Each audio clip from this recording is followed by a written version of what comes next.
Variable contrast paper over the years has been a fantastic boon for the darkroom, and the ways of controlling the contrast have been varied, but typically at the end of the day they create a light level of a specific green and blue light content, and this can be done using under lens filters, a colour head with the colour wheels on the front, or something like a multigrade system as we have here.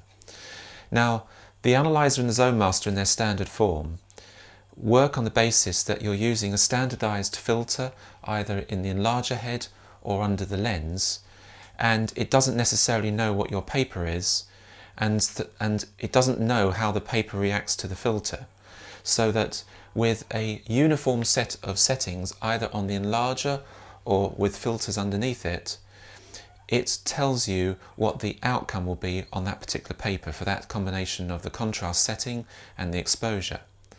And so when we calibrate those analyzers and zone masters, what we're actually doing is saying grade 2 filter gives you this contrast, grade 3 filter gives you this contrast for all the different papers. With the Multigrade 500 system, we have the ability to control the two light sources in the head independently, and therefore we actually tune for each paper the ratio of the two light sources so that the effective contrast on the paper stays identical. So now the standard part is the outcome, and therefore what we have to do is tell the Analyzer 500 how to get to a standardized contrast and exposure for any paper and any grade. And so the calibration works back to front.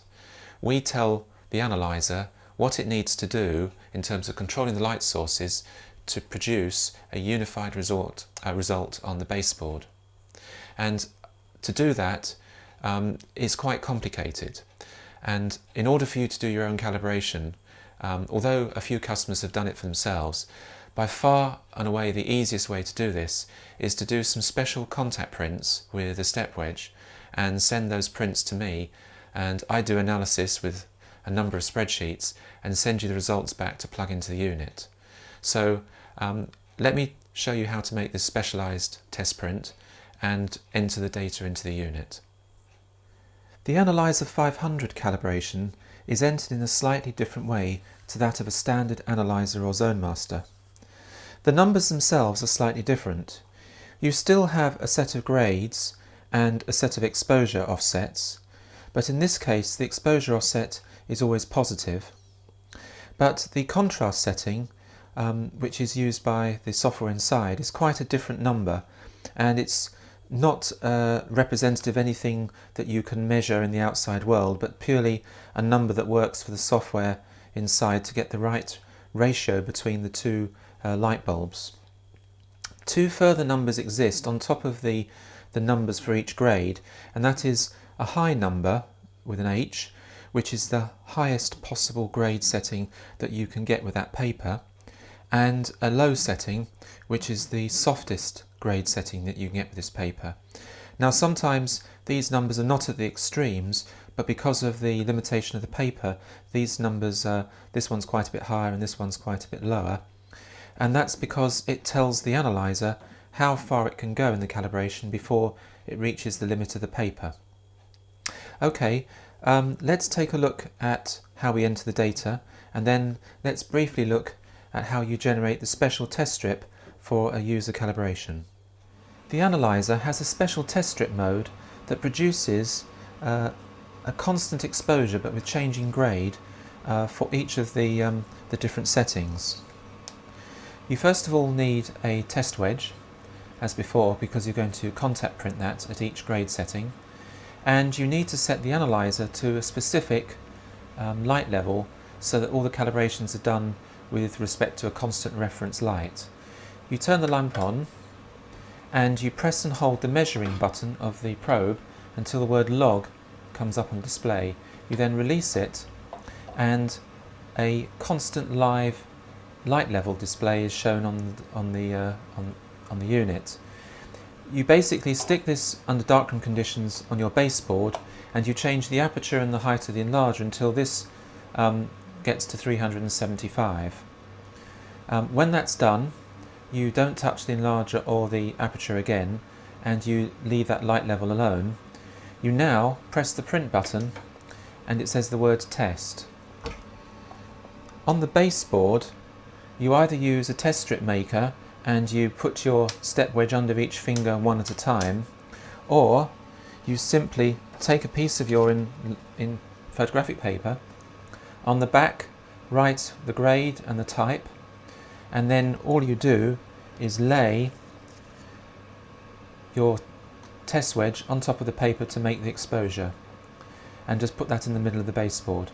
But basically you need to do this 7 times, and the unit does it for you. So if I press the print button, the first exposure will be 16 seconds just using the soft light, the green light in the enlarger. And when it gets to the end, it will do the same exposure time, but this time with a little bit of blue light as well. So this time it starts at about 14 seconds, and of the 16 seconds, when it's finished doing the green exposure, it does a couple of seconds of blue.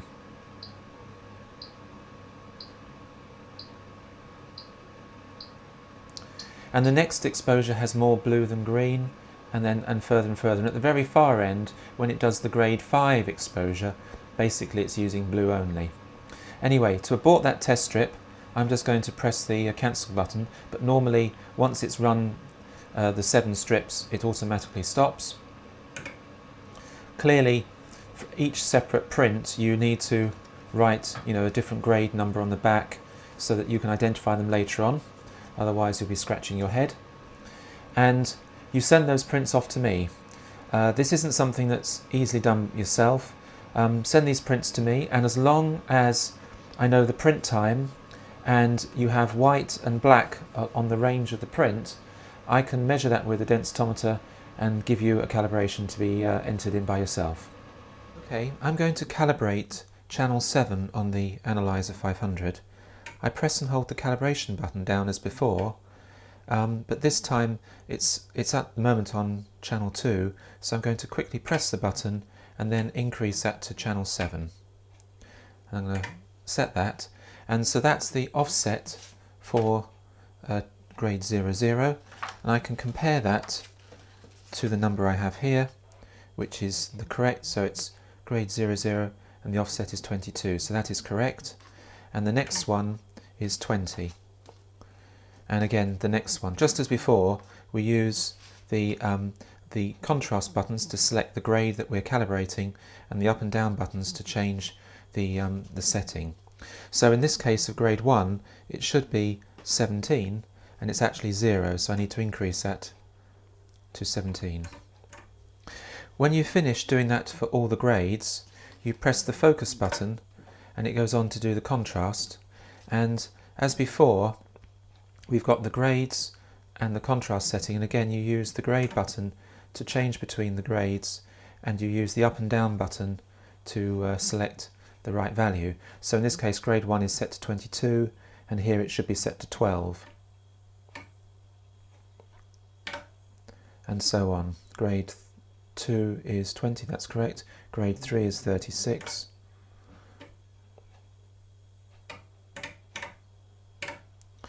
When you finish that, you press the focus button another time, and it gets onto the high setting, which in this case is 45, which is correct. If not, I would have gone up or down to get to the right number. Press it another time to get to the low limit, which is 165 here, and I said I need to do 169.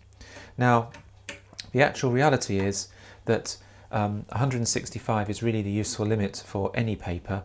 It's equivalent to grade 00, and so even though we measured a paper contrast of 169, the reality is that we're not going to go beyond 165. That is the softest limit that we have, and that incidentally is not available with any graded paper.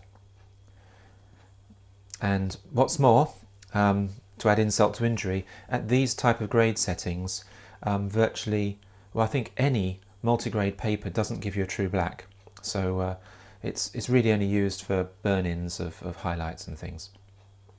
Pressing the focus button again stores it, comes out and resets the unit back to standard time.